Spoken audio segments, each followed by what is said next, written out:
Sebanyak 140 orang petugas kelompok penyelenggara pemungutan suara KPPS di Kelurahan Pondok Bambu menjalani simulasi pemungutan dan penghitungan suara pemilu 2024 di Aula Serbaguna Masjid Al-Hidayah, Kelurahan Pondok Bambu, Kecamatan Duren Sawit.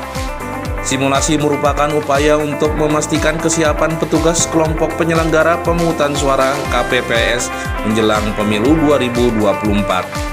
Kegiatan yang digelar selama 10 hari terhitung tanggal 26 Januari hingga 4 Februari mendatang terbagi menjadi 2 sesi waktu pagi dan siang.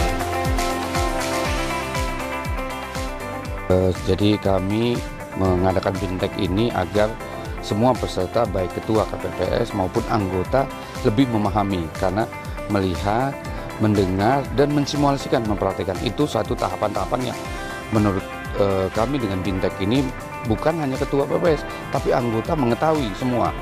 Kita BIMTEK dari sekian banyak KPPS itu 7 kali 213 sampai 1400 sekian. Kita bagi di dalam sehari 2 sesi. Sesi pertama pagi dan sesi siangnya ada lagi sesi kedua. Sehingga besar harapan kami memang setelah mengikuti BIMTEK ini si anggota KPPS dan ketua itu lebih memahami, lebih tahu bagaimana mensimulasikan, mengadakan pemilu ini jauh lebih memahami betul.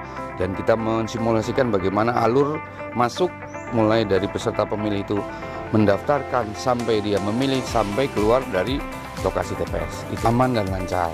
Ya, harapan kami begitu tentunya, dengan alur-alur yang mereka pahami, kemudian permasalahan-permasalahan yang memang ada di dalam lokasi TPS terus kami bahas di situ, sehingga si anggota dan ketua PPS bisa bertanya langsung ke PPS atau narasumbernya PPK, bisa ditanyakan tuh pada saat simulasi, sehingga nggak ada pertanyaan-pertanyaan lagi yang akan muncul, sehingga dia memahami betul bagaimana situasi di dalam lokasi TPS tersebut agar lancar pemilihannya, masyarakatnya aman, tenang, sehingga penghitungan suara juga lebih baik, lebih kondusif. Itu mungkin harapan kita. Kami dari PPS Kelurahan Pondok Bambu dalam kegiatan BIMTEK ini membagi 2. Pertama di ruangan kelas dulu, kita ingin jelaskan secara teori. Ya, nah dari teori yang ditangkap itu kita coba mengaplikasikan sejauh mana teman-teman KPPS ini menangkap. Ya, nanti disitulah ada koreksi-koreksi. Kenapa ini perlu kami berikan role play, ya, simulasi ini agar mereka paham permasalahan yang di lapangan. Kalau tadi kan dari video, dari penjelasan mungkin harus berbagai proses pencernaannya beda-beda nih penangkapannya, ya. Nah harus diaplikasikan dalam simulasi sehingga real yang dia dapat dengan yang disimulasi harus sesuai.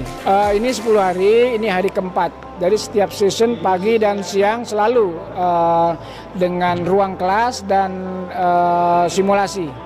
Ini hari keempat. Ya alhamdulillah dengan adanya simulasi ini mereka lebih yakin.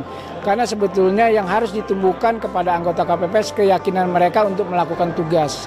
Ya ini kan kita buat hampir menyerupai, hampir mencoba realnya gitu ya. Permasalahan-permasalahan ditumbuhkan dalam simulasi ini. Kendalanya ya masih ada yang suka malu-malu gitu ya. Dan itu harus kita ingatkan bahwa ini proses pembelajaran, tidak usah malu. Karena dengan kita mengetahui kekurangan-kekurangannya itu bisa diperbaiki. Kami yakin mereka mampu menjalankan tugas. Per sesi ini kita ambil 70, jadi hanya 10 TPS. Ya, kita semuanya ada 216 TPS dibagi dalam 10 hari. Tim Liputan Kominfo Jakarta Timur melaporkan.